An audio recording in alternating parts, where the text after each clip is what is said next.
Hello, everyone, and welcome to today's SCMA webinar, A Blueprint for Resolution, Document Strategies for Your Construction and Real Estate Mediations, presented by SCMA's Attorney Outreach Committee. My name is Bouvier Yulin, and I'm the Director for SCMA. This event is in webinar format, which means you can hear and see us, but we cannot hear and see you. This webinar also qualifies for 1 hour of California MCLE credit. In order for you to receive MCLE credit for this event, we will need 2 things from you. 1, we need to make sure that we have a record that you are here. So please make sure that the name that appears on your Zoom account is a name that matches your state bar. And 2, we need your state bar number. If you did not provide your state bar number during the time of registration, please either send a chat to Taisha Preston or email us at info@scmediation.org. Lastly, this event is being recorded. You will receive a link to this recording along with a certificate of attendance no later than next Thursday. If you have any questions regarding the event, please feel free to send us a chat. I would now like to introduce today's moderator, Craig Lang.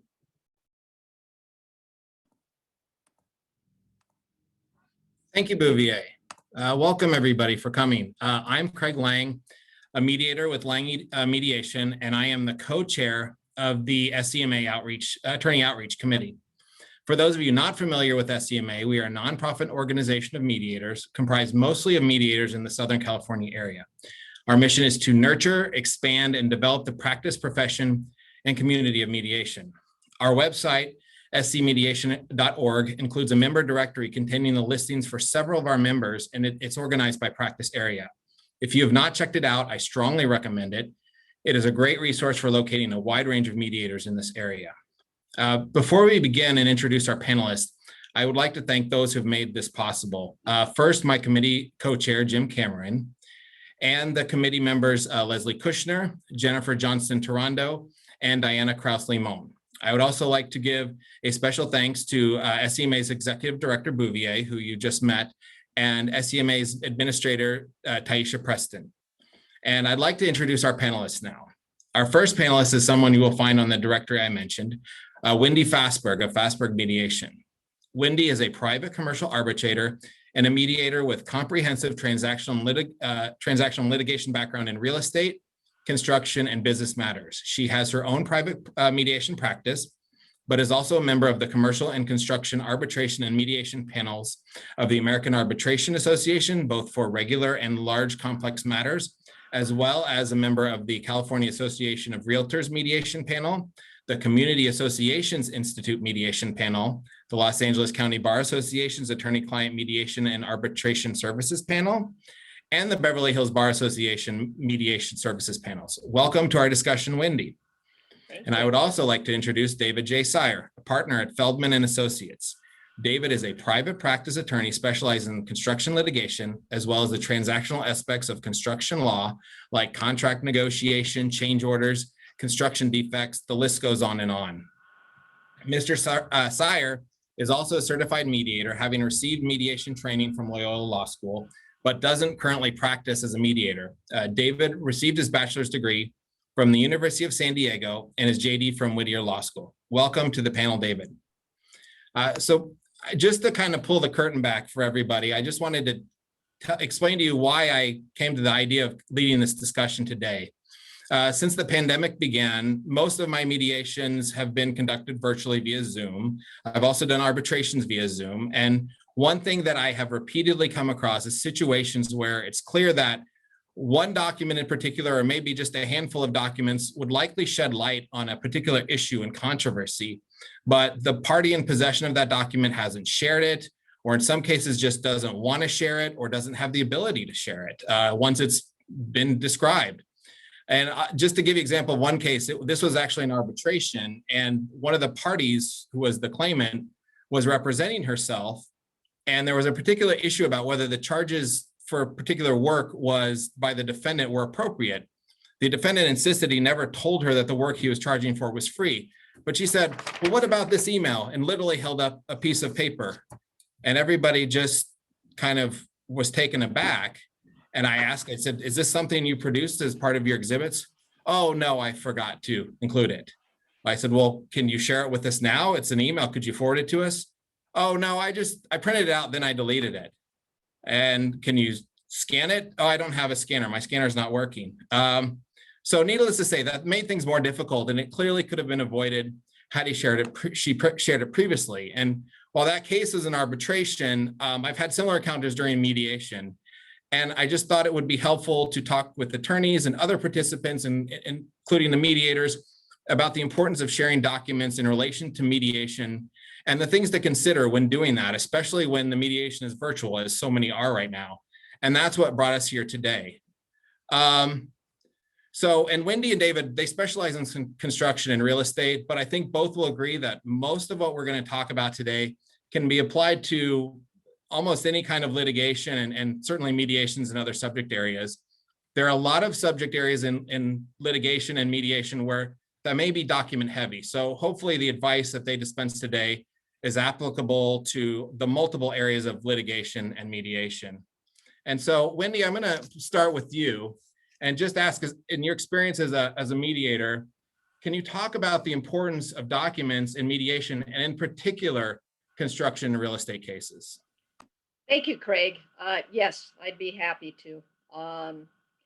And it's interesting because the importance of documents in any mediation, it sounds like a very basic concept, but too often it's one that is missed or mishandled by counsel during mediation.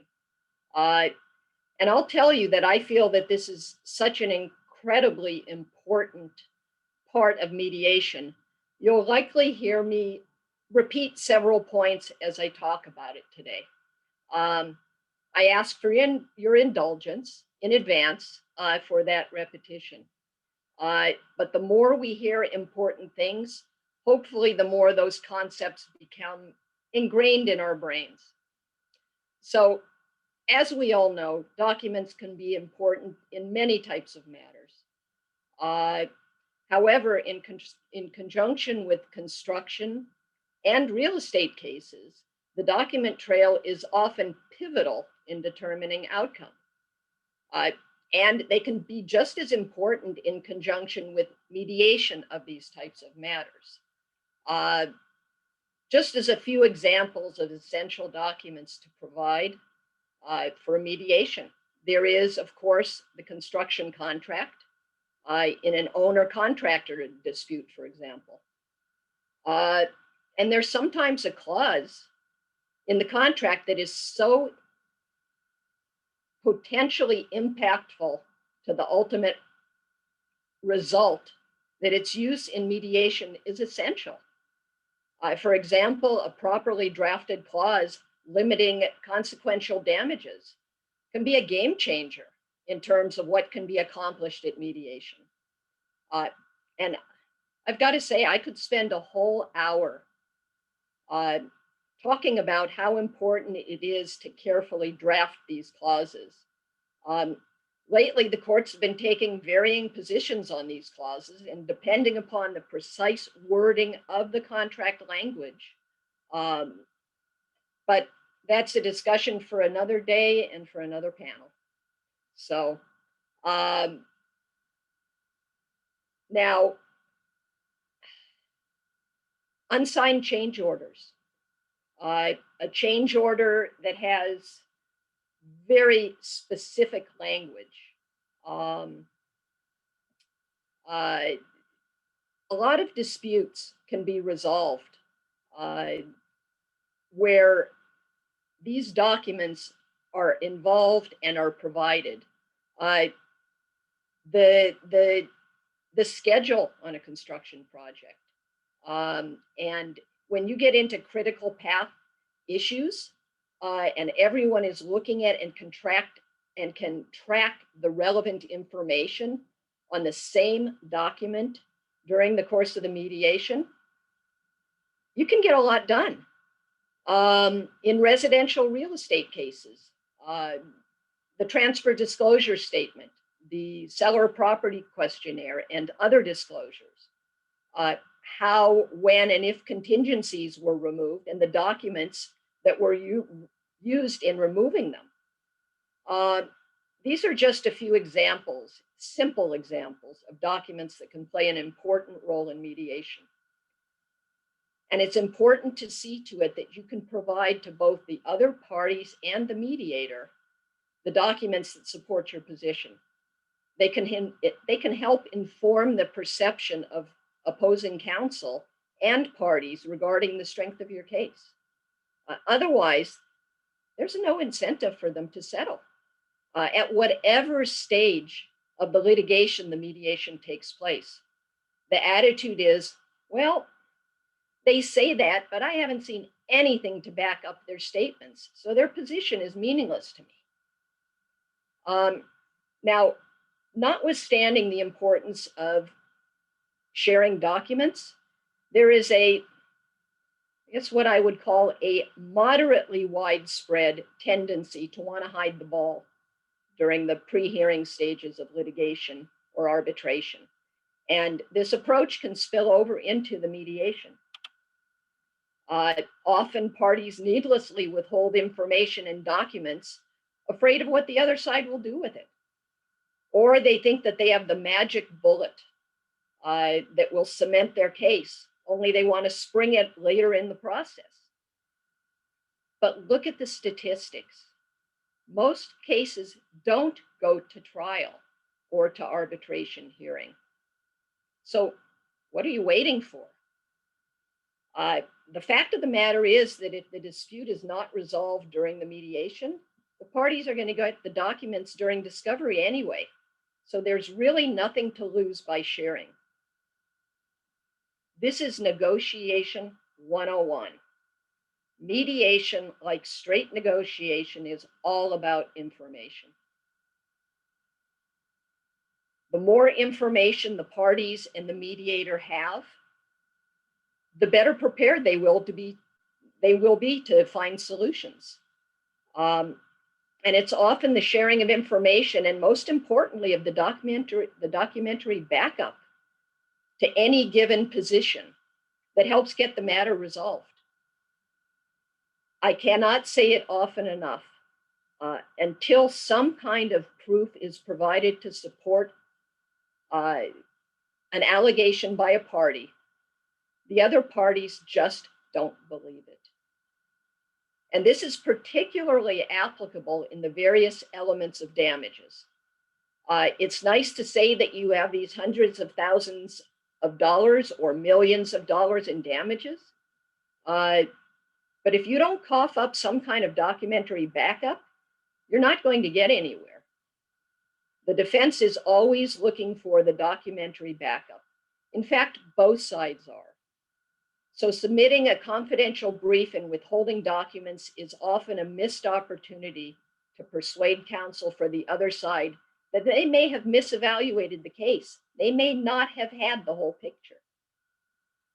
I can't tell you how many times one side or the other comes into mediation with certain documents that both sides should have. They were documents that were part of the transaction.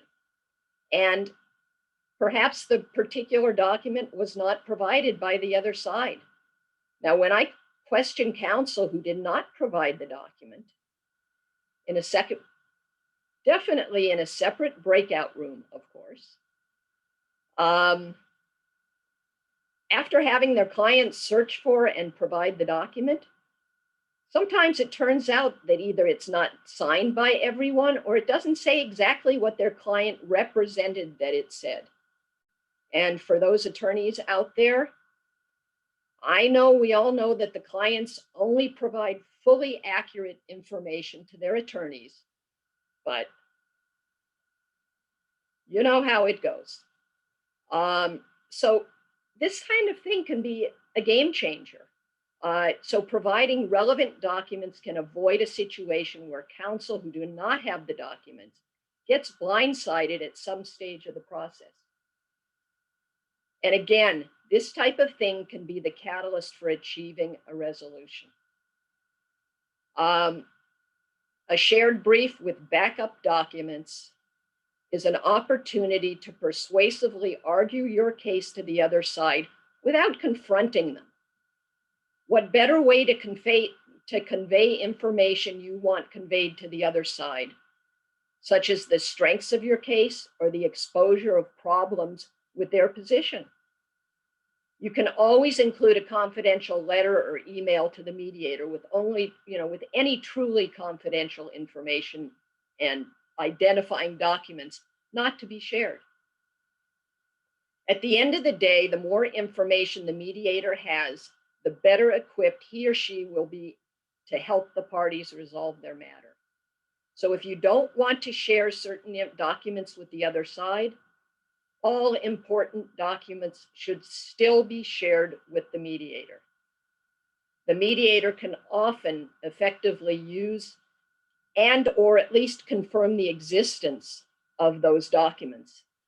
And that in and of itself can move the process along.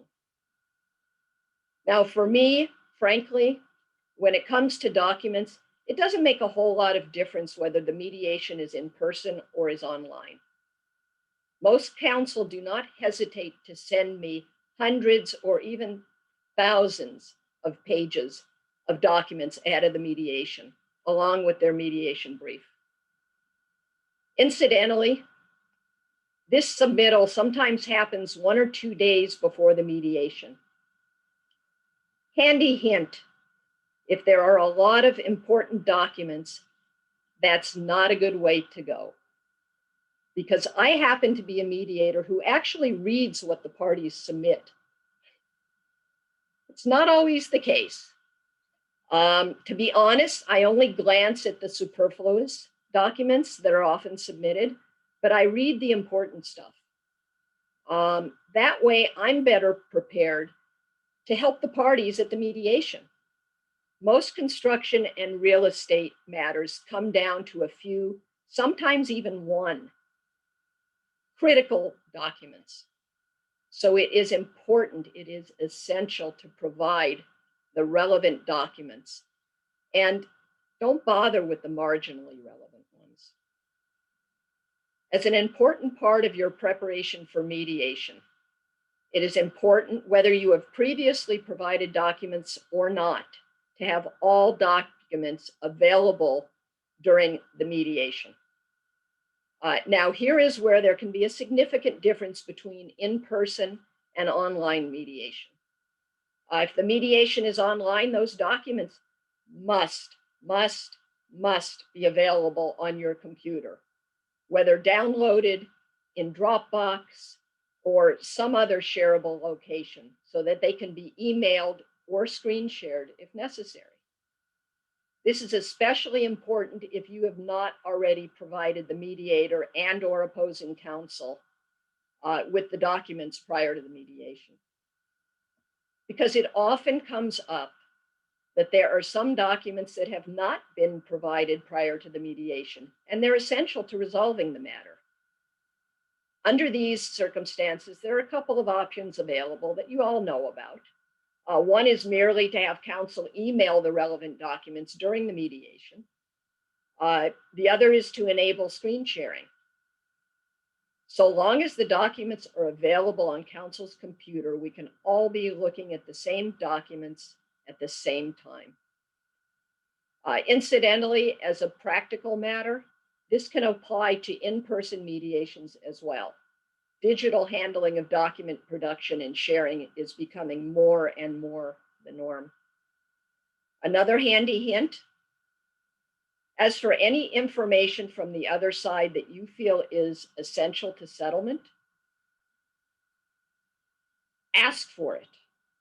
You would be amazed at how often you will get documents during mediation if you just ask.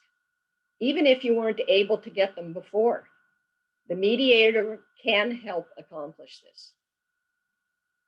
Now, I often find that there are documents that counsel don't mind showing to the other side, but they don't want to give them copies. This can get tricky online, as you can screen share, but you have to find a way to satisfy yourself that no one is taking a screenshot of the documents. Now, this takes trust when the other side represents that they won't take a shot of the document, that they'll be good to their word.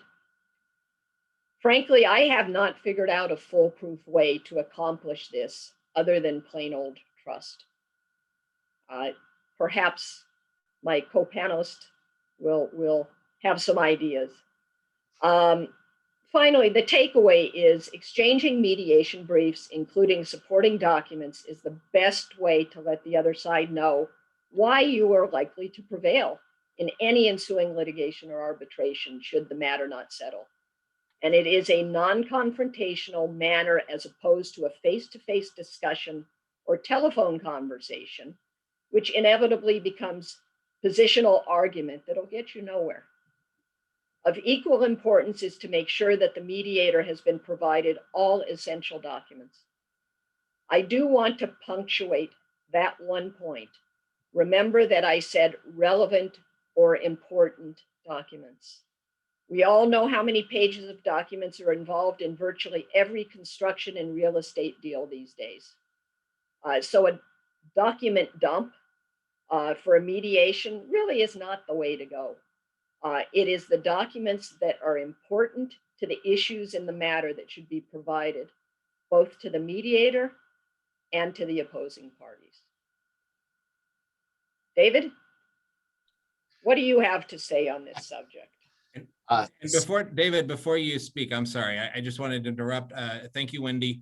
I wanted to let our participants know we are taking questions at the conclusion of this discussion from participants. So if you have any questions, please submit it. You see the Q&A box at the bottom of, you should have it at the bottom of your Zoom program that you can submit. We will get those and we are going to answer as many of those as we can after the conclusion of the presentation. But go ahead, David. I'm sorry to interrupt. Thank you. Thank you. So just again, my name is David Sire. My practice emphasizes construction litigation, but I also get pulled into a lot of cases where there's real estate crossover, whether that's on a buy sell for residential or commercial property, zoning or other kinds of issues. I'd say I'm probably in between 8 to 10 mediations a year, so not as many as a lot of the panelists on here, but I've been doing that for over a dozen years, and also did a few dozen mediations while I was attending Loyola Law. And mediation is kind of my jam. I really like settlement and negotiations and getting a resolution. And that's what this is all about. Getting certainty for clients, getting closure, not handing the decision making over to a judge or a jury. And in my experience, most cases settle. For me, well over 90%. And so mediation is well worth the time and investment, but it's something that has to be done right in order to be successful. And there are some essential elements that you need in order to accomplish that. And today the focus is on documents, which is an integral part.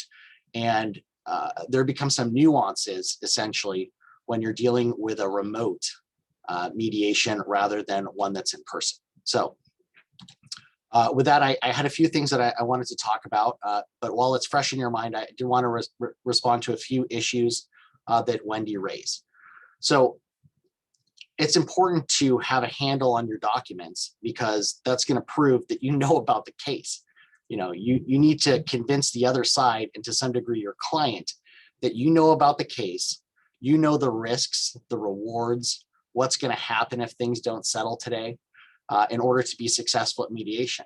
And honestly, how are you going to do that if you don't have your ducks in a row? And so having a good plan for the documents and how that's going to be shared and make good use of the limited time that you have is key to getting a successful outcome. Okay. I also get sometimes this he said, she said bit where, oh, I heard from the other side, you said this, and clients like, that's crazy. I would never say that. And they're a liar, and back and forth. And documents are important because the writing on there is fixed. You get away from that. If you can say, here's the email and this is what was actually communicated. All right, you have more certainty. And there are some documents that are more important than others, right?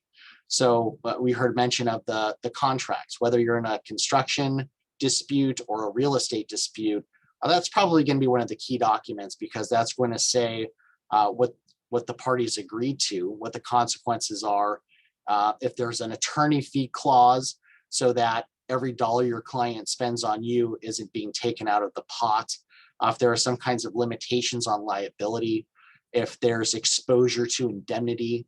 So that's probably going to be the most core document, whether it's a real estate or a contract dispute. And having that document available and deeply understanding that document, for me, is usually one of the most important things.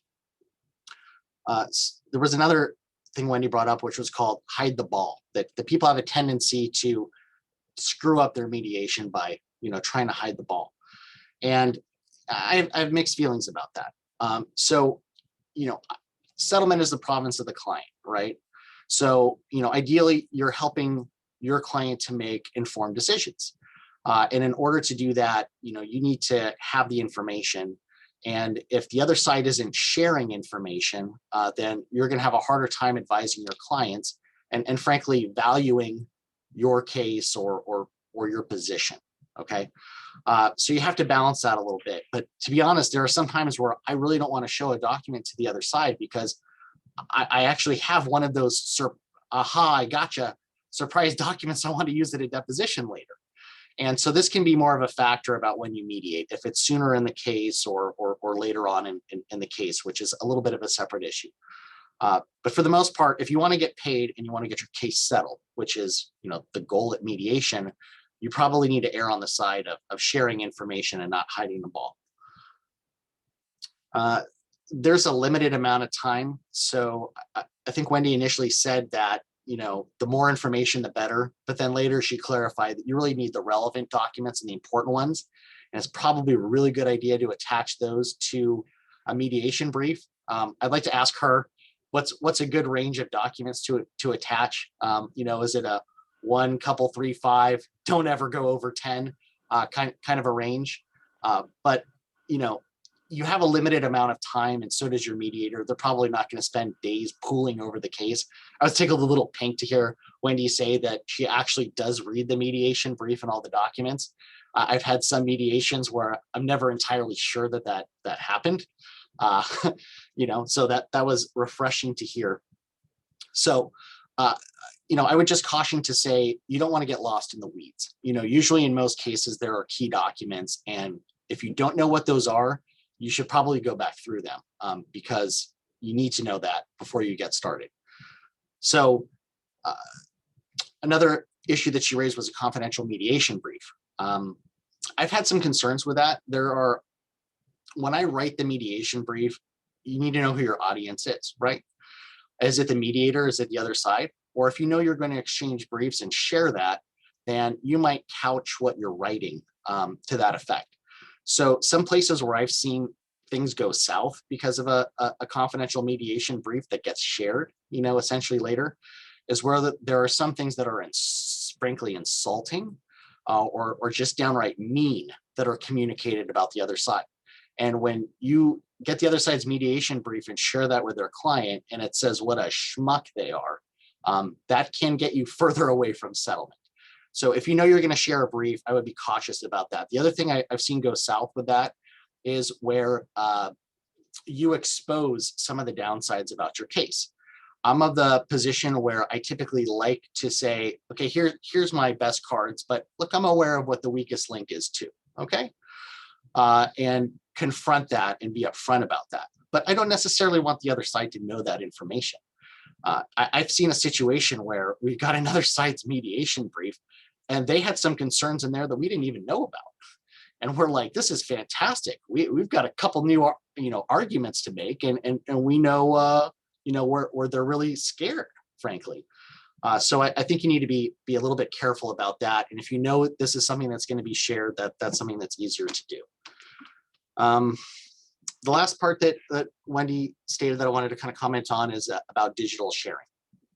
So we're probably all familiar with this now, having gone through Zoom depositions and COVID. And, before COVID happened, I would never have dreamed of doing a remote mediation. And now I don't think those are going away. And a lot of the time, I think those may even be preferable. So when you're trying to exchange documents digitally, there's a lot of tools out there. Obviously there are, file sharing programs like Dropbox, et cetera. You can do screen sharing. You can weeks in advance decide, hey, we're going to have an exchange of documents and information. And you give me your wish list and I'll give you mine. And here's what I think we need to have in order to have informed clients and resolve the case. Because I don't know about you, but I get really pissed off when I get surprised at mediation with some of these key documents that just could have been provided earlier.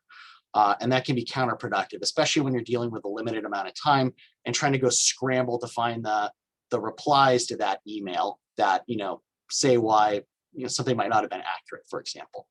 So anyway, those are the primary comments that I had to what the helpful information that Wendy shared. I had a few other, high points that I wanted to just mention based on my experience. Craig, you tell me if you want to jump to the next topic, and I can bring that up later. Or well, let's go to just the next topic and just talking about, and you kind of touched on it a little bit, but when is a matter ripe for mediation, and in particular in the terms of document and production sharing. And Wendy, I wanted to get your take on that. As far as when do you think, when do you think a case is ripe for mediation, and specifically in cases where we're talking about possibly pre-filing mediation, like prior to litigation, or just in the early discovery phases where the parties don't want to go through necessarily what they think will be extensive discovery because they think, hey, maybe we could try to reach a resolution. Sure. But what are your thoughts on that? Sure. Before I do that, just very quickly, David, you mentioned what is a good number of documents or pages? Is it 2? Is it 1,000? Is it and the answer to that from my perspective as a mediator is whatever is the number of important, relevant documents, that's what should be produced. That's what should be provided. Okay, moving on. When is a matter ripe for mediation? Now, this is one of those questions to which the answer truly is the proverbial, it depends. A lot of cases can be settled at mediation pre-filing. And there are absolutely matters that can be resolved prior to discovery or document exchange. And this is true even in some real estate and construction matters, which are typically particularly document intensive. But it's not unusual to have a situation where all sides already have most of the important documents. And is the interpretation of the documents rather than the documents themselves and the factual development of the dispute that is at issue. In those cases, mediation prior to launching into extensive and expensive discovery may be the most practical and economic approach. There are situations where necessary information and documents can actually be imparted during mediation, or it can be determined that the information or the documents aren't really essential for settlement. It just really depends on the particular facts and issues in any given dispute, and the willingness of the parties to do the work. The fact is that these days, with most real estate purchase agreements and many construction agreements, mediation is mandated pre-filing anyway. So even if you would prefer to conduct some discovery prior to mediation, that option is often not available, at least for the first mediation. And you might as well give it your best shot and use the time effectively as long as you're there. One never knows. Sometimes the matter is ripe for settlement, even when no one but the mediator thinks so going in.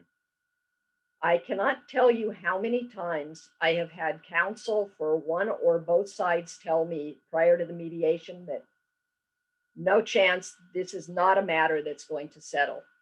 And we get it settled. So again, you've got to do the work.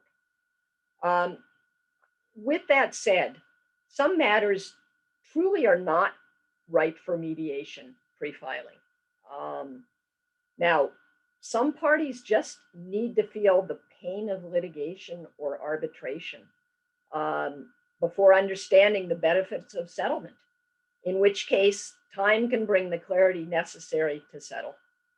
There are situations where discovery really is required before the information key to settlement is known.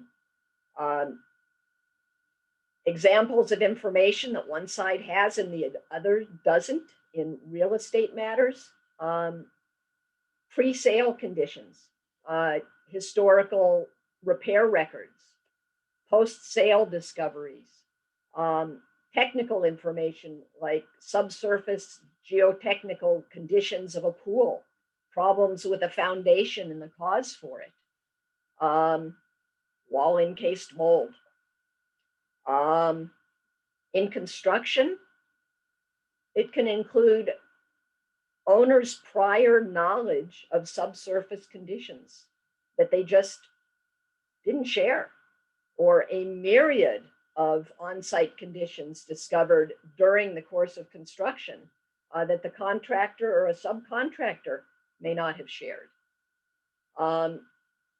Discovery can yield necessary information that just has to be obtained and investigated before settlement can be reached. In those matters, mediation actually will be premature and should be conducted once the parties are ready. What do you think, David? I think it's a good question, and I deal with this issue frequently. I feel like the person who wins is the person who spent the least to get the most, you know. And sometimes you got to spend money to make money. And sometimes you could just exchange documents and information and get what you need and go get it resolved. And your client can benefit from an early resolution and not having to pay you, frankly, and have this hanging over their head. But, you know, again, to do that successfully early on, you really need to have the right participants and the right information. And as far as participants, right? You know, do you have everybody involved? If there's not even a litigation or a case, do you have all the players? I've got one right now that isn't ripe for mediation because the general contractor that my homeowner client sued hasn't involved any subcontractors yet. And that's not going to happen. And their carriers aren't going to get involved, consequently, until after there's a property inspection. And that property inspection got delayed due to, you know, COVID and other concerns. So we don't have everybody, you know, we don't have all the party participants to have a fun party and get this case done and share the pain. Another issue is insurance carriers who are notoriously slow. So if insurance is going to be involved, then you're probably not looking at a really early mediation because not only do they need to get involved, but they need to get a report that says, here's what's going on in the case, here's the status, here's the risk, here's the exposure. They may want to get an expert or so involved who's from their limited panel, who isn't available and isn't around. And carriers, in my experience where carriers are involved, you also want to make sure if you're on the plaintiff's side to get them a settlement demand early on. So they have weeks to consider that. I've seen some mediations, particularly ones that are premature, go south because they just don't have sufficient settlement authority. And they need to go back to their people and get that. So I think early mediation is a great idea where you can do it. There's a real cost savings to settlement when your client can put money that would have been spent on litigation towards a resolution of the case. You know, hopefully they love you for it and want to, you know, praise you to the mountaintops and give you repeat business. But I've also seen some early mediations that ended up being okay because where they weren't successful because it helped just get the other sides talking and kind of narrow the issues. I had one where there was a specific issue about the enforcement of some contract language, and we agreed to bring a special motion before the court to decide this contract language issue early on. And that was kind of what the whole case turned on. And we avoided a lot of unnecessary time and work by figuring that out early on. Thank you, guys. That was good. So let me talk about the issue of, when we're talking about the exchange of documents in the context of mediation and get in and whether it's a good idea to get the mediator involved in that. And I'll start with you, Wendy, is to maybe talk about maybe where you see it's warranted and other times where maybe it's not warranted. Sure, sure. You know, involving a mediator in an informal exchange of documents is something that I would think that most mediators would be happy to help facilitate. However, that being said, I really don't see involving the mediator in a pre-mediation informal exchange of documents unless there's a very good reason for involving them. For example, the mediator's participation may be necessary when counsel just do not get along at all, can't stand each other, and they can't cooperatively accomplish the most basic of transactions. Then mediator involvement would be necessary. But you should just be mindful of the fact that there is a potential hazard to involving the mediator in such a pre-mediation situation. It can interfere with the effectiveness of the mediator at the mediation if the exchange does not go as one side or the other wants it, and their trust of the mediator is impacted. So there's a balancing there in terms of whether the mediator really should or should not be involved in that. As I said before, there really needs to be a really good reason. And, it's never a certainty that things will go south or not go well, or that there will be an impact to the trust of the mediator, but it is a possibility that should be considered, and again, balanced with whether there's really a need for the mediator to participate in that. David? So I can't even think of a situation where I've had a mediator involved in sending documents before a mediation. Frankly, I feel like you're doing your client a disservice if you don't have decent lines of communication with opposing counsel, where you're having a frank conversation about how are we going to be successful at this mediation and what are the documents and information that we need in order to help make that happen. I have had some situations where after a mediation, the mediator may have been involved in an exchange of some documents. Rarely. One example was where there were some specific issues that came up during the mediation, and one side said, I know we have documents, I don't know where they are. There's somebody who's not here, a project manager, the real estate broker, and we need to get a hold of them and get those documents, and maybe just to say, hey, we got those documents and here they are, and we kick the ball to the other side. The only other time I've done that is where the other side is kind of acting in bad faith, and I really wanted to get the mediator in our corner and fighting for us. And so I had done that in a recent situation, and I included the mediator by sending all the damaged documents that the other side said we didn't send. And so I sent that, and then I had a call with him shortly afterwards, and I said, this is the same stuff we talked about that's been going on, and you need to really pound them on the other side because they're just bringing up essentially fake arguments to have excuses not to pay. Okay, if I could comment on something that you said, David. Sure. You said that you can't imagine a situation where you would need the mediator to participate. But that's because you're a practical, results-oriented attorney, and you're doing the right thing. That's not always the case. And I've even had to facilitate a pre-mediation site inspection because counsel's distrust of each other was so heightened, was so off the charts. It was something that was necessary, and that can happen with document production as well. But again, I agree with you. It shouldn't be necessary. It shouldn't be needed as a general rule. Craig?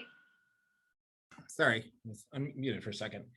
So I kind of to wrap up everything, and before we get into some other questions, hopefully from the participants, and a reminder that you guys can still submit your questions. David, you mentioned that you see now that these virtual mediations are here to stay. Obviously, as the pandemic is starting to, things are getting better, things are opening up. I think we are expecting that we'll have more in-person mediations. So let me ask you, in these cases that involve largely, big amount of documents, as we see in construction and real estate cases, what do you think is better, or is there times when one is better than the others in speaking of online versus in-person mediation? And I'll start with David on this one. Sure. So there are some moments that happen at an in-person mediation that just don't replicate themselves to online. One of those is bouncing into opposing counsel in the hallways. I guess maybe one day we'll have virtual hallways. I don't know. But until that happens, those sort of like chance meetings that can be really helpful and productive just don't happen. You also typically need the mediator's help to get called out to another room. And sometimes I've been, unable or can't reach the opposing counsel to get a hold of them. And you're sitting there waiting for an hour for the mediator to get back. So you could, have them tell the other side that you need to, talk to them or be pulled out into a separate room or something like that. So sometimes that can delay some of those communications and encounters. I've started the practice of making sure that I exchange cell phone numbers with opposing counsel and if possible, the mediator in advance to kind of minimize that and prevent that from happening.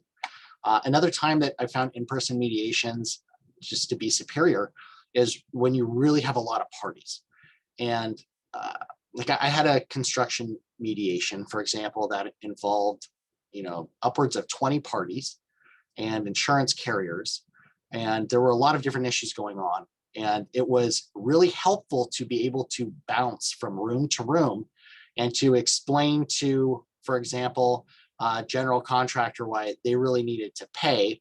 And then for us to go talk to the insurance adjuster and their attorneys and say, here are the issues and this is what's going on.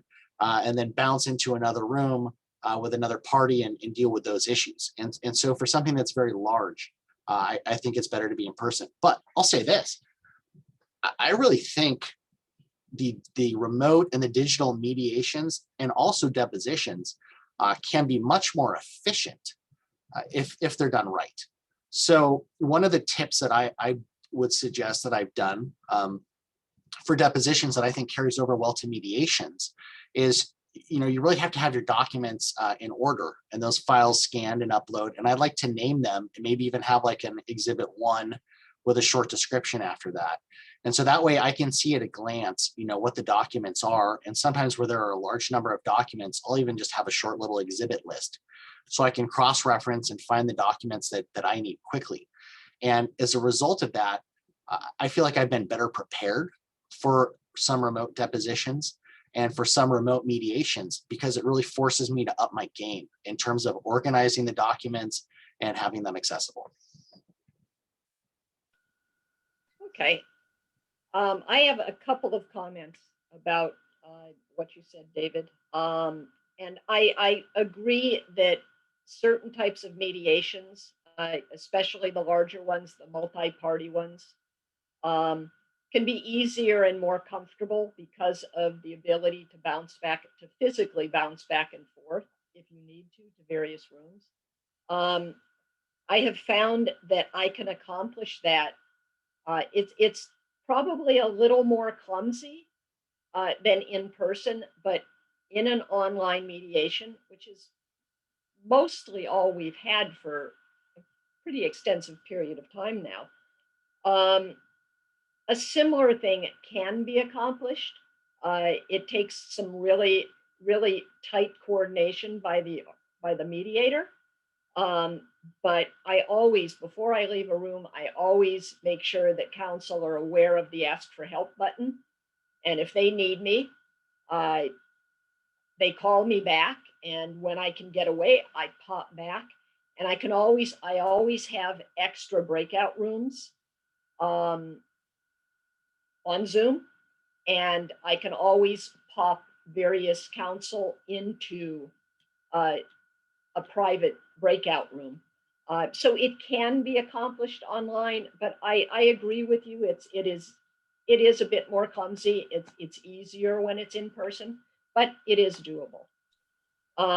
Now, with regard to just kind of generally, whether it is better to have in-person mediation or online mediation when there are voluminous documents,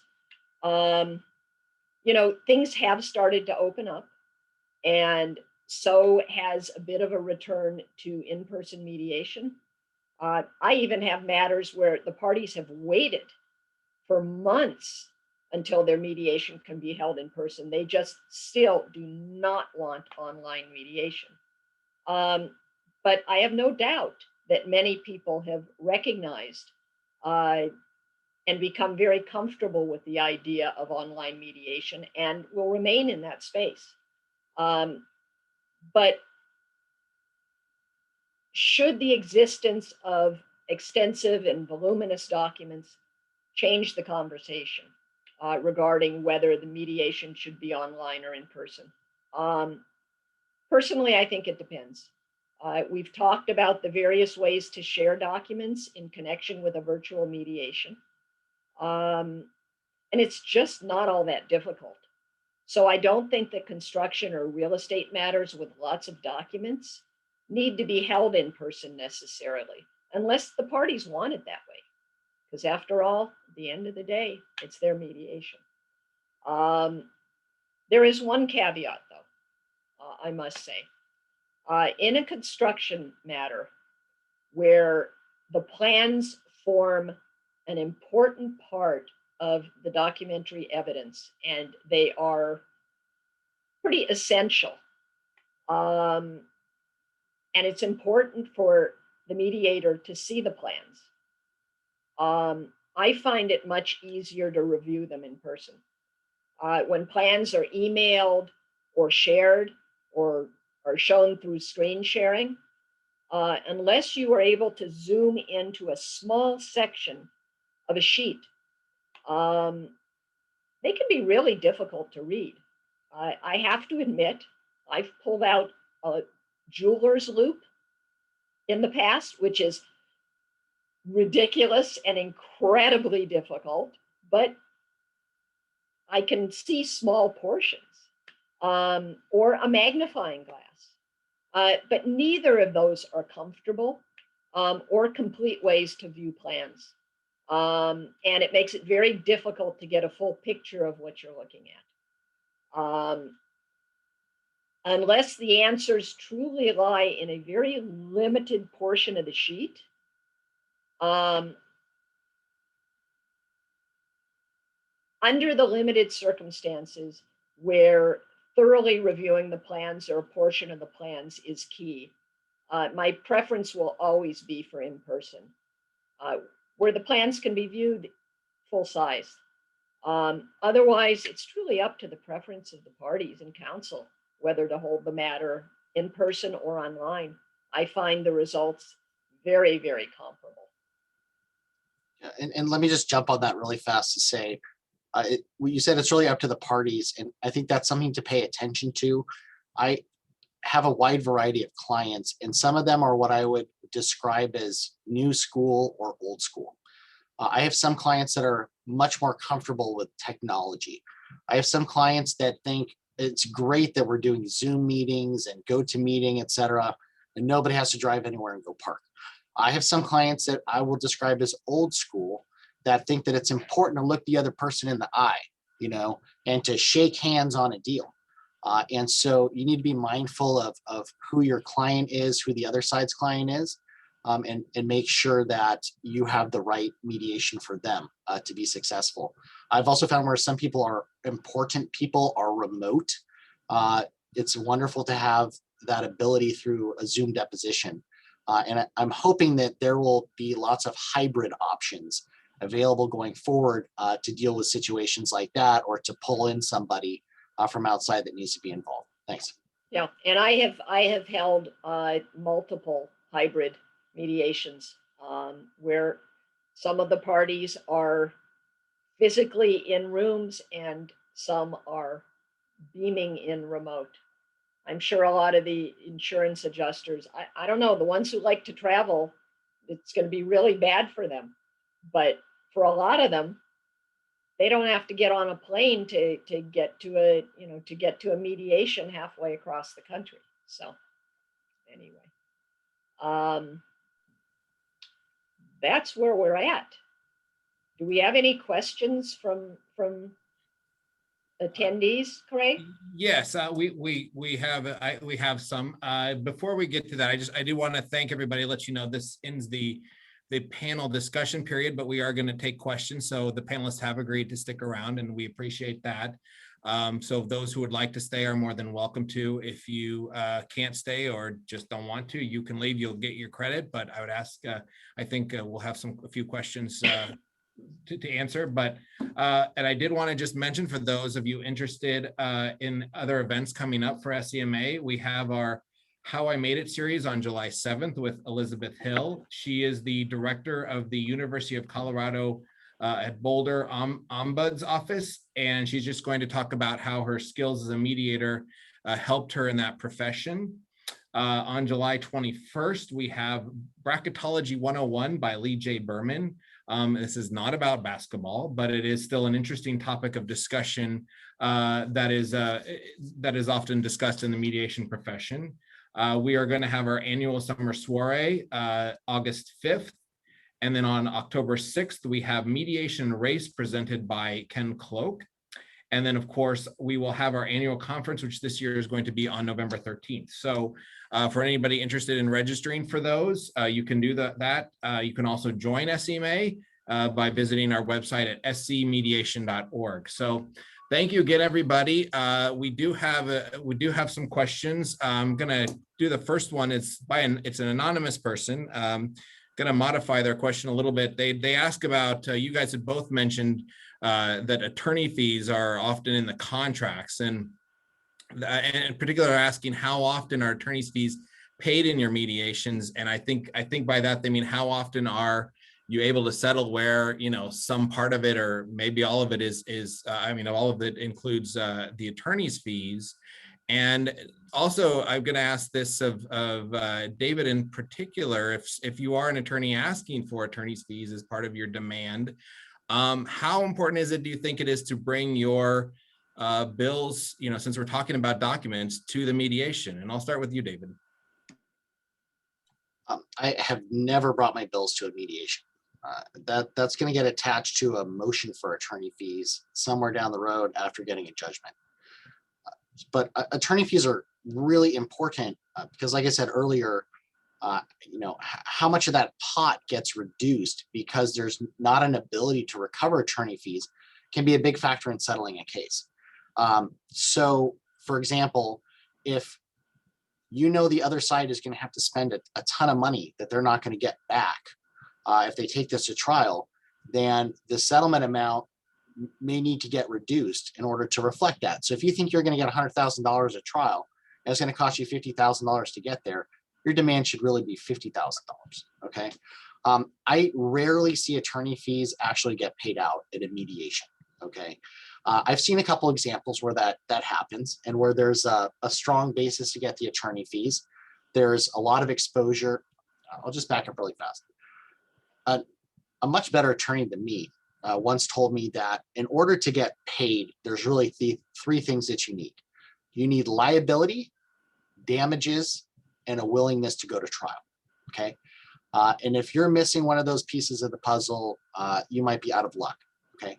So in terms of the damages portion, where I really see attorney fees come in is to make the demand or the pot bigger. Okay.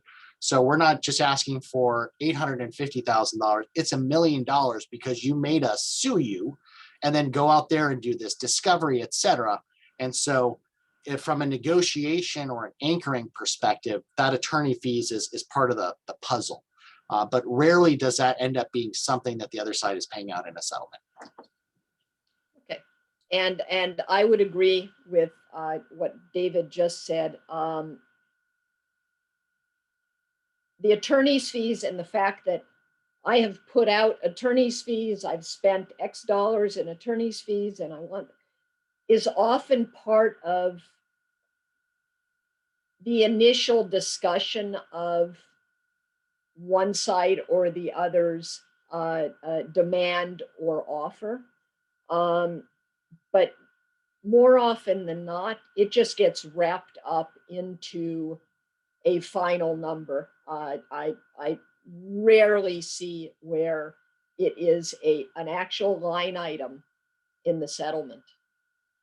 So I'll just throw on one thing too, which is I saw one questionable issue come up in a settlement agreement where there was a line item for attorney fees, and it basically says to be determined by the court. And so the parties were able to settle everything but that issue. And that later resulted in a motion for fees being brought to the court and some other fighting and issues that just threw everything sideways and was a really bad idea. yeah. Yes, I would just point in, one thing I want to say is in that regard, and my experience has been too, and when you have a settlement, like you said, a lot of times it's not often that you're going to see attorney's fees included in the settlement, but typically the settlement agreement includes attorney's fees provision. And I think that is sort of a motivator by really, especially if there's performance by both sides, to make sure that those terms are carried out, because they know then if anything is breached or if there's any motion to enforce the settlement agreement, there's going to be a likelihood that the prevailing party is going to be given attorney fees, and it's going to be decided on a much faster basis than, you know, whatever the case is that you're litigating. So I think that's a good, you know, I appreciate that information from both of you guys. We have one question from a Mr. Jim Cameron, who we all know as a co-chair, my co-chair. He asked, don't most real estate purchase and construction contracts require pre-litigation mediation, and doesn't that affect the timing issue in the question of, you know, going to mediation? Wendy, I'll let you start. Okay, I actually believe that I discussed that a bit when we were talking about when is a matter ripe for mediation. The most of the purchase agreements, the CAR RPA, the residential purchase agreement, contains it. Well, virtually all of the commercially provided purchase agreements contain a pre-litigation or pre-arbitration mediation provision. Every once in a while, people write their own, and it may not be present, but yes, it exists. And something that I want to point out,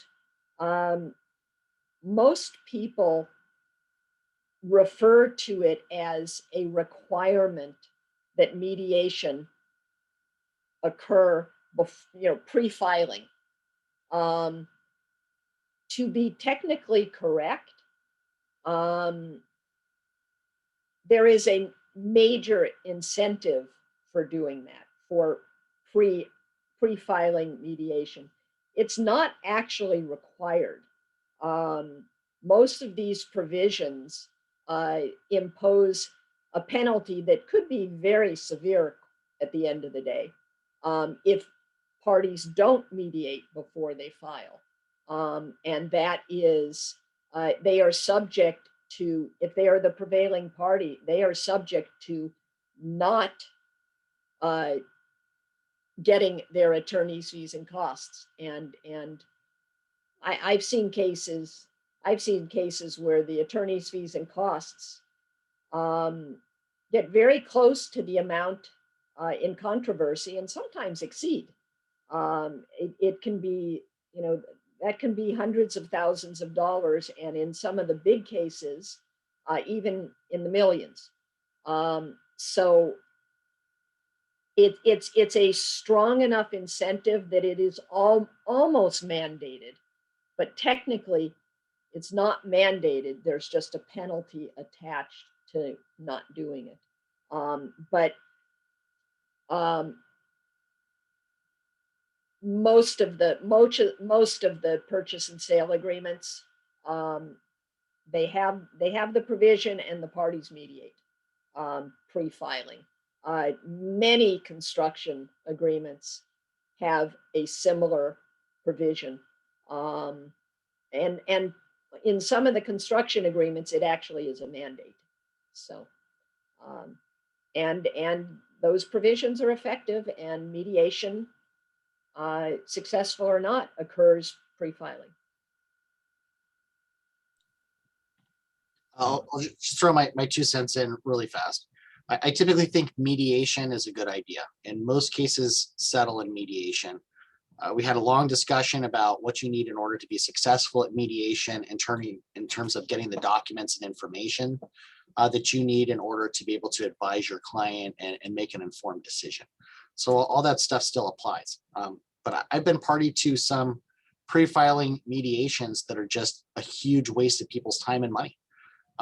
Because you don't have that and you're not going to get it until you go out and do some discovery and get a hold of some third parties that have some key information and documents that you can't get. So in order, I like that penalty clause is something to pay particular attention to early on in a case. I was pulled into a residential buy-sell agreement dispute in Encino about whether or not some mold repairs that had happened years ago needed to be disclosed because there was some, well, let's just say half the house washed away. They were trying to tie it to that issue. But the people who own the house, who sold it, their friend, who's an attorney in Florida, basically told the attorney for the other side, to go to hell about mediation, and you're going to have to fight if you think you're even getting 1 penny. And it turned out, there was a car form that had this clause. Long story short, the case settled later at a mediation. And part of the reason why my then client overpaid at mediation for that settlement is because they knew they were going to get penalized. They couldn't recover attorney fees. And that was the end of the road. So anyway, mediation is generally good, and pay close attention to that clause so you meet any pre-filing requirement and don't get penalized. Somebody anonymous, just a comment here, but wanted to share. Somebody said that they were proud to say I wrote that law in the context of homeowner associations. CAR copied it a few years later. So just thought I'd share that. Somebody brought that up. But we have a question from Regina, and I'll start with you, David. The question is, how do you decide the relevance of a document, and does relevance change? And Regina says she's a former file clerk. Okay. How do you decide the relevance of a document? Okay. Well, one of my favorite movie quotes is from Training Day, and it's where Denzel Washington says to Ethan Hunt, I think it is, it's not what you know, it's what you can prove. And the documents that are relevant are the ones that you need in order to prove the liability and the damages. And sometimes also just because they have really good optics, that make the other side look terrible and you look like a saint. So those are, essentially going to be the relevant documents. And what the scope of those documents is depends on the size of the mediation and who's involved. Mediations come in different sizes and flavors. And so if you have a lot of parties or issues that are involved, there's probably going to be more relevant documents that fall into that versus if you're just having a half-day mediation and it's really about damages, and you just need to have the backup for those items. Okay, and also just to add to that, on the other side of the coin, there are the documents that counter the claims of the plaintiff or the claimant. There are documents that prove that what they're claiming just isn't true, or that modifies the amount of damages they are claiming they had. So for both sides, the parties involved in a dispute, if not the parties, then at least their counsel, can usually identify pretty clearly what are the most important documents, what are the relevant documents that are going to make a difference in the case, and of course in the mediation as well. Great. So I have one other question I wanted to, this is from me, this is from Craig. You know, one thing we didn't talk about in particular document heavy mediations is oftentimes the parties, one or both, will bring experts to the mediation.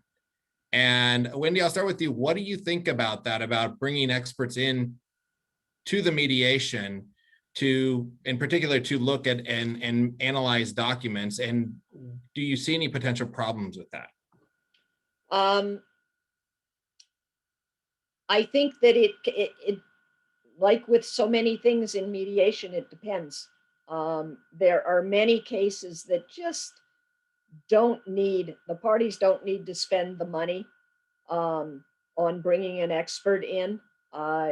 Things are clear enough. Now, in other matters where there are technical, highly technical issues, interpretation of documents is highly technical. It can be helpful. The problem you run into is if one side brings in an expert and the other side does not bring in an expert, how do you help the parties? How do you evaluate what's going on? Because you know that when they go to arbitration or they go to trial, if that happens, each side is going to have their experts, and the experts are going to disagree. The one benefit, if both sides, if you're, the only time to me that it is worth having experts brought in is in major cases, in large, complex cases. And if both sides have their experts, it gives an opportunity to evaluate who's going to be more likely to carry the weight of the trier, with the trier of fact, if the matter does go to trial or to arbitration. Because frankly, some experts suck.